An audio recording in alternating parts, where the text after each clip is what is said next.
मतलब ये क्या हो रहा है? I am really in a bad mood right now. Like what the fuck. मतलब ये जो इंडस्ट्री है, ये जो गेम्स हैं, ये कहाँ जा रही हैं? मतलब तुम्हें कोई भी आइडिया है क्या हुआ है? So let me tell you.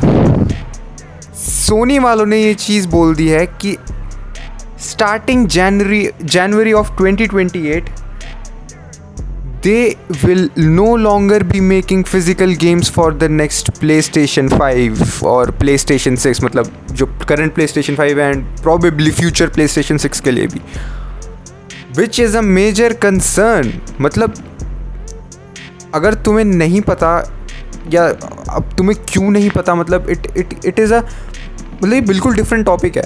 Physical versus digital games. तो मैं स्टार्ट भी कहाँ से करूँ?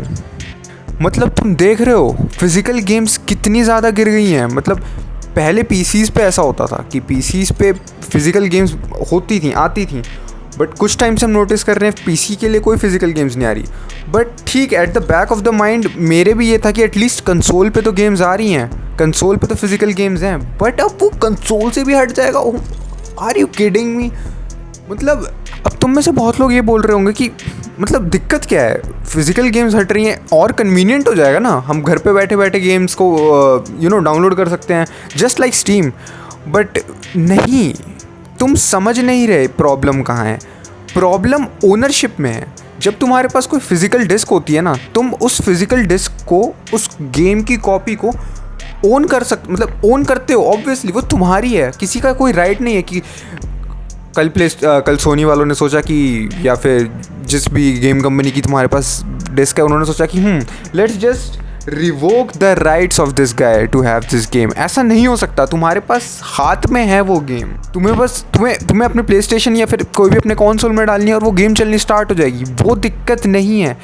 दिक्कत तब है जब तुम्हारे पास गेम्स डिजिटली होती हैं. जब तुम्हारे पास गेम्स डिजिटली होती हैं तो डेवलपर्स के पास पूरा राइट है उस गेम को रिवोक करने का, क्योंकि तब तुम एक फिजिकल कॉपी उस गेम की ओन नहीं करते हो ना, तुम एक लाइसेंस ओन करते हो उस गेम को यूज़ करने का, which is a bad thing. क्योंकि मतलब तुम खुद सोचो. Let me give you example ताकि तुम्हें मेरी बात ढंग से समझ आए. ठीक है, लेट इज सपोज तुम्हारी कोई फेवरेट गेम है. For example let's take Uncharted 4. तुम्हें अनचार्टेड 4 बहुत पसंद है, तुम्हें अनचार्टेड 4 खेलनी है. तो तुम्हारी फैट एस उठी, अमेज़ॉन पे गई या कहीं पे भी अगर तुम्हारे पास लोकल स्टोर है, और जाके अनचार्टेड 4 की एक फिजिकल कॉपी फॉर PlayStation 4 ले आई. You are pretty happy about it कि तुम्हें पता है इसको मैं डालूंगा और वो गेम चल जाएगी. Pretty good. कल को नॉटी डॉग ये सोचता है कि हमें हमारे अनचार्टेड 4 से दिक्कत है, हम इसे PlayStation स्टोर से ही उड़ा देंगे. तो एटलीस्ट तुम्हारे पास एक फिजिकल गेम तो है अपने कंसोल में डाल के खेलने के लिए. बट अगर वो स्टोर से ही उड़ा देंगे, लेट अस सपोज तुम्हारे पास लाइब्रेरी में भी पड़ी है, उन्होंने स्टोर से उड़ा दी, तुम्हारे पास लाइब्रेरी में पर अभी भी है, तो तुम ये सोच रहे होगे कि हाँ स्टोर से तो उड़ गई पर हमारे पास लाइब्रेरी में भी. बट उन लोगों के लिए क्या, जिन लोगों के पास वो लाइब्रेरी में भी नहीं थी. अब उनके पास कोई बहुत अच्छा सॉल्यूशन नहीं है. मतलब हाँ, उन्हें जाके अब फिज़िकल गेम्स लेनी होगी. बट वही तो दिक्कत है, उनके पास जो फिज़िकल गेम्स का ऑप्शन था वो भी अब रिमूव होने वाला है. इशू यहाँ पे गेम ओनरशिप का है. Owning the copy of a god damn game. तो अब तुम्हारे पास गेम लाइब्रेरी में है, बट वट इफ भगवान ना करे किसी के साथ ऐसा हो, भगवान ना करे, तुम्हारा अकाउंट ही तुम लॉस्ट कर दो, मतलब तुमसे गुम जाए तुम्हारा अकाउंट, तुम क्या करोगे? फॉर एग्जाम्पल तुमने 10-20 हज़ार रुपये लगा रखे हैं अकाउंट में गेम्स खरीद के, तुम्हारी सारी लाइब्रेरी में पड़ी पे. What if some day your account gets hacked, तब तुम क्या करोगे? ये इश्यूज़ हैं. लोग अपने अकाउंट के पासवर्ड भूल जाते हैं, लोग लॉग आउट हो जाते हैं अकाउंट से, उनके अकाउंट हैक हो जाते हैं. बहुत चीज़ें होती हैं यार. तुमने इतना पैसा लगा रखा है उसमें.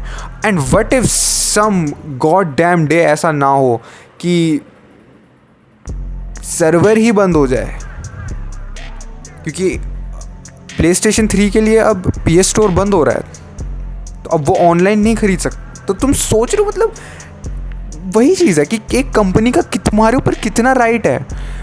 कि वो कुछ भी कर सकती हैं और तुम्हारे पास जो चीज़ है वो तुम्हारे हाथ से जा सकती है, समझ रहे हो। मैंने एक कोट सुना था कहीं पे कि you will own nothing and be happy about it, जो बिल्कुल सही नहीं है, जो बिल्कुल भी सही नहीं है। अब ऐसे टाइम पे तुम्हें पता है लोग कहाँ भागेंगे, पायरेसी के लिए ऑब्वियसली। अब मैं ये नहीं बोलता तुम्हें कि पायरेसी करो जाके, जितना जितनी गेम्स पायरेट कर सको उतना करो, इट्स मतलब नहीं, गेम्स पायरेट करने की ज़रूरत नहीं है। सी गेबन ने ये चीज़ बोली थी कि अगर पायरेसी हो रही है तो उसका मेन रीज़न है कि ऐसा नहीं है लोग खरीदना नहीं चाहते games, it's just the service you are providing. और प्ले स्टेशन अगर ऐसा कर रहा है तो मतलब क्या फ़ायदा, मैं क्यों लूँगा गेम्स जाके प्ले स्टेशन के स्टोर में से एक्सक्लूसिव्स के लिए। एक्सक्लूसिव्स तो उतने बढ़िया आ भी नहीं रहे अब। नेक्स्ट एक्सक्लूसिव कौन सा अच्छा आ रहा है, वुल्वरीन ही हो सकता है जो मैं सोच रहा हूँ कि हाँ मैं खेलूँगा आगे जाके। मैं भी वो कौन सी नॉटी डॉग की नई गेम आ रही है, इंटरगैलेक्टिक, वो खेलना चाहोगे। ये एक्सक्लूसिव हैं, हो सकता है गेम अच्छी हो, मैं ऐसी जज कर रहा हूँ अभी, but I am not interested for that fucking game. May be अगर लास्ट ऑफ अस पार्ट 3 होता है या फिर अनचार्टेड का कोई may be a reboot, may be a spin off, तो मैं इंटरेस्टेड भी होता। तो मैं क्यों चाहूँगा कि मैं जाके सोनी से एक गेम लूँ या फिर प्ले स्टेशन स्टोर से एक गेम लूँ अपने, अगर मेरे पास फ्यूचर में प्ले स्टेशन होगा उसके लिए। मतलब अगर मेरे पास स्टीम जैसी एक चीज़ है जो मेरे को सेम चीज़ दे रही है बट विद बेटर सर्विस, क्योंकि स्टीम भी तो तुम्हें डिजिटल गेम्स ही दे रहा है, बट एटलीस्ट मेरे को ट्रस्ट है स्टीम पे, उतना उन लोगों ने करा है कि अरे तुम समझ रहे हो ना, आई ट्रस्ट देम। तो मैं क्यों जाऊँगा प्ले स्टेशन पे। सिर्फ एक ही चीज़ बचती है प्ले स्टेशन पे जो उनके एक्सक्लूसिव्स हैं, और एक्सक्लूसिव्स भी मतलब प्ले स्टेशन 5 की generation was not really good. अच्छी गेम्स आई but the games were made but कम भी थी, तो तुम समझ रहे हो, ऐसा ही चलता रहा scene. And most of the games were either remakes और re releases of PlayStation 4 exclusives. तो प्ले स्टेशन 4 वाली चीज़ तो, प्ले स्टेशन 4 वाली हाइप तो ऑब्वियसली प्ले स्टेशन 5 में नहीं थी। तो या तुम्हें पता है गेम प्रिजर्वेशन कितनी ज़्यादा इंपॉर्टेंट है, इस पर लिटरली पूरी एक नई वीडियो बन सकती है जिस पर मैं डिस्कस कर रहा हूँ कि गेम प्रिजर्वेशन कितनी ज़्यादा इंपॉर्टेंट चीज़ है। मतलब अगर तुम गेम्स को प्रिजर्व नहीं करोगे तो they will be just lost media. कुछ टाइम में तुम सोचोगे कि एक ऐसी गेम होती थी जो मैं खेलता था, और देयर विल बी नो वे कि तुम उस गेम को जाके ऑफिशियली खरीद पाओ। पायरेट तो तुम कर सकते हो, एक बारी जो चीज़ ऑनलाइन चली गई वो तो तुम्हें मिल ही जाएगी, बट कोई ऑफिशियल वे भी तो होना चाहिए किसी चीज़ के लिए। मैं वही कह रहा हूँ ना, मैं पायरेसी कंडोन नहीं कर रहा हूँ, पायरेसी हर चीज़ का सॉल्यूशन नहीं है, बट इस सिचुएशन में ऐसा लग रहा है पायरेसी ही सॉल्यूशन है। तो तुम लोग अपने थॉट्स मुझे कमेंट्स में बता सकते हो, तुम्हें क्या लगता है सिचुएशन के बारे में। एंड पर्सनली मुझे तो देखो ऐसा लगता है कि आई डोंट नो भाई, I am so pissed right now about कि पहले GTA 6 के साथ ऐसा हुआ। GTA 6 भी फिज़िकली मुझे नहीं लगता अब, पहले मतलब एक होप तो थी मेरे अंदर कि हो सकता है कि जब गेम रिलीज़ हो जाए तो रॉकस्टार वालों को लगे कि हाँ अब हम फिज़िकल गेम्स दे सकते हैं, बट वो भी अब मुझे लग नहीं रहा होगा, सही बताऊँ तो या this is from my side and I'll see you in another one. Thank you.